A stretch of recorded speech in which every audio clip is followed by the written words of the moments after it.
وفا کا صلہ وفا ہے یا جفا ہے؟ میرے نبی نے جو آنسو بہائے، میرے نبی نے جو اولاد ذبح کرائی، میرے نبی نے جو پیٹ پہ پتھر باندھے، ایک رات کی کہانی نہ سناؤں؟ میرا نبی کروٹیں بدلتا ہے، کبھی ادھر کبھی ادھر، کبھی ادھر کبھی ادھر۔ اما عائشہ دیکھتی ہیں آج حال کیا ہو رہا ہے۔ ایک دم آپ تھوڑا سا آگے بڑھے، چارپائی کی لکڑی جس کے ساتھ بان بنا ہوتا ہے، اس لکڑی کو اور اپنے پیٹ کو ایسے ایسے پیٹ کو اوپر لگا کر سارا نیچے اتر گئے، دھڑ نیچے، پیٹ یہاں اور دھڑ نیچے۔ اما عائشہ گھبرا کے بیٹھ گئیں، یا رسول اللہ کیا ہوا کیا ہوا؟ آپ اٹھ کے بیٹھ گئے، کہا عائشہ بھوک بڑی لگی ہے۔ آئے ہائے، جس کے لیے جنت کے دسترخوان اترنے کو تیار ہوں، عائشہ بھوک لگی۔ کیسی بھوک لگی؟ جس نے چارپائی کے نیچے تک پہنچا دیا۔ تو اما عائشہ رونے لگیں، یا رسول اللہ آپ تو دو جہان کے سردار، آپ اللہ سے مانگتے کیوں نہیں؟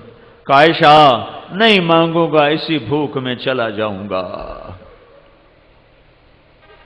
تو وفا کا بدلہ وفا ہوتا ہے یا جفا ہوتا ہے؟ جو مرضی کرو سانو آپ پہ نبی چھوڑائی سی، یہ وفا ہے یا جفا ہے؟ کیا میں کتے سے بھی نیچے چلا جاؤں؟ پالتو کتا میری پکار پر روٹی چھوڑ کے آ جا، میرے گھر کا بچہ اسے مارتا ہے، وہ ٹونگ کرتا ہے، کاٹتا نہیں، 6 فٹا جوان آ جائے جان کی بازی لگا کے اس کے گلے پڑ جاتا ہے، اور اپنے مالک کے معصوم بچے کے ہاتھوں جوتے کھا کر کہتا ہے وفا ایندہ نہ آئے۔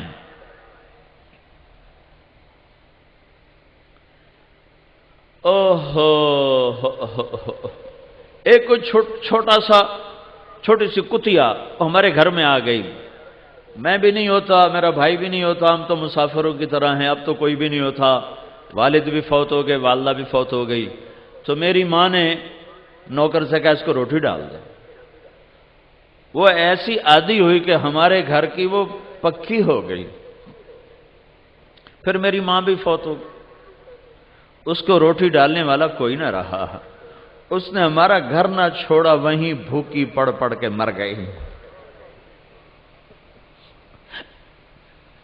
تم عارف والے کہتے ہو اللہ آپ پہ بشکس سانو نبی چھوڑا اس،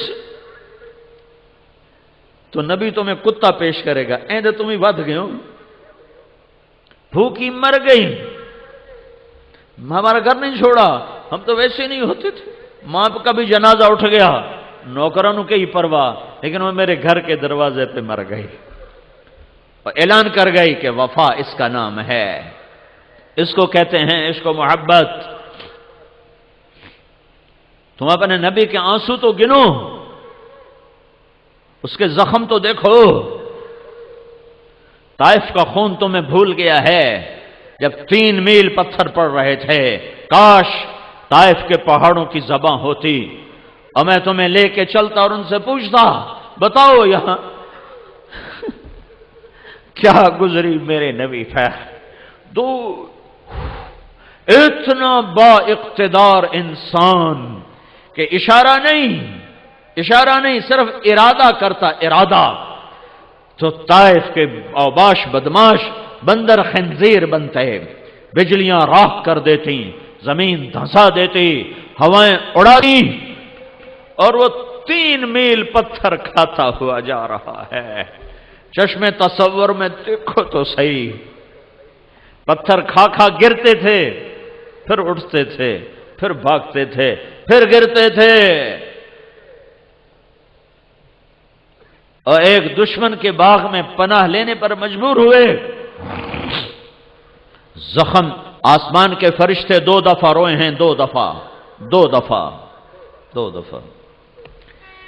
ایک 4000 سال پہلے مینا کی وادی میں ایک بوڑھا انسان 94 سال کا، سفید داڑھی، ابراہیم جس کا نام ہے، اس کے ہاتھ میں چھری ہے، اور آگے 8 سال کا بچہ یا 6 سے 10 سال کا بچہ معصوم نظروں سے ابا کو دیکھ رہا ہے، نہیں خبر کہ ابا کیا کرنے والا ہے۔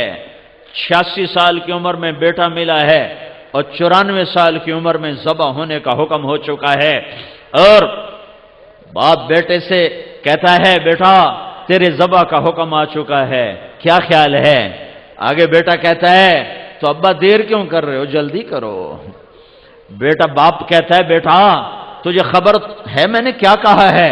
کہ ابا مجھے خبر ہے جو آپ نے کہا ہے کہ میں ذبح ہو جاؤں گا، پر کیا ہوا، میں مروں گا تو آپ کے بدلے مجھے اللہ ملے گا، وہ آپ سے بہتر، دنیا کے بدلے جنت ملے گی، جنت دنیا سے بہتر۔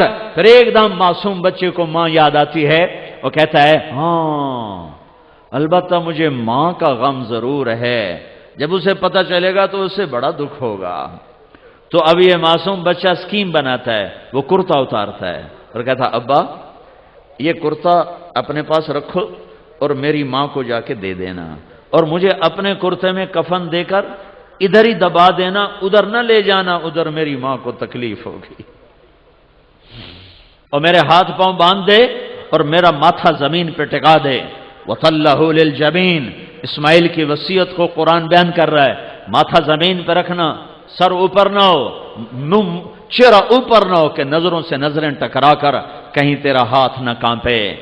ہے 94 سال کا بڈھا تو مرغی نہیں ذبح کر سکتا، یہ بچے کے ہاتھ باندھ رہا ہے اور پاؤں باندھ رہا ہے، پھر اسے بکری کی طرح زمین پہ لٹایا، پھر گھٹنا اس کی کمر پہ رکھا اور اس کے سر کے بال پکڑ کے یوں اوپر اٹھائے اور چھری کو تولا اور سر کو اٹھایا اور اس کیفیت میں یوں آسمان کو دیکھا اور کہا اے میرے رب تو ناراض ہو گیا؟ ہائے ہائے ہائے کہ اسماعیل میرے دل میں جگہ پکڑ گیا تھا، پر میں کیا کرتا، بڑھاپے کی اولاد تھی، دل کے ہاتھوں مجبور ضرور تھا، پر اتنا نہیں کہ تیرے نام پہ قربان نہ کر سکوں، یا اللہ تو راضی ہو جا میں تیرے نام پہ ذبح کر رہا ہوں۔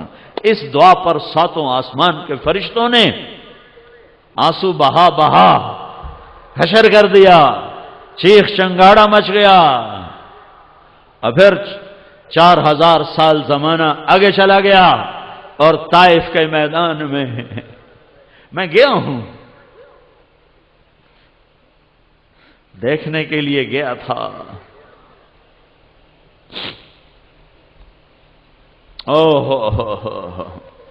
ایسے پتھر پڑے کہ اب اٹھتے اور گرتے، اٹھتے اور گرتے اور بھاگتے، لہو لوہان لہو لوہان، اور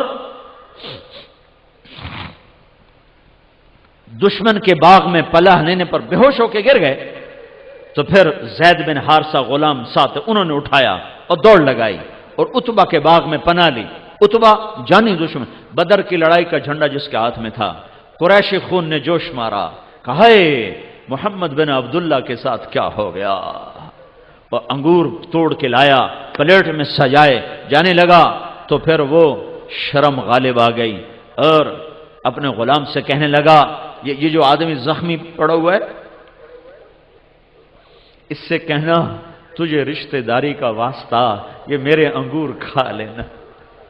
جس کا حال دیکھ کر دشمن آنسو بہائے اور اسے کھلانے پر مجبور ہو جائے، جاؤ عرب والے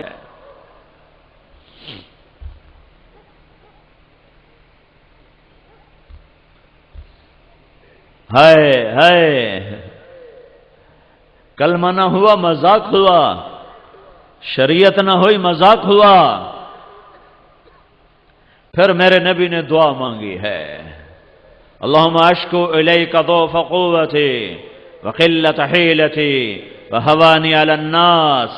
دعا تھی کہ فریاد، دعا تھی کہ نوحہ، عرش کے کنگرے ہل گئے، ہائے ہائے ہائے، اے میرے رب، اے میرے، آج میں تجھ سے گلہ کرتا ہوں، آج میرا تجھ سے گلہ ہے، تو نے مجھے کن کے حوالے کر دیا، تو نے مجھے کن کے حوالے کر دیا جنہوں نے مار مار لہو لوہان کر دیا۔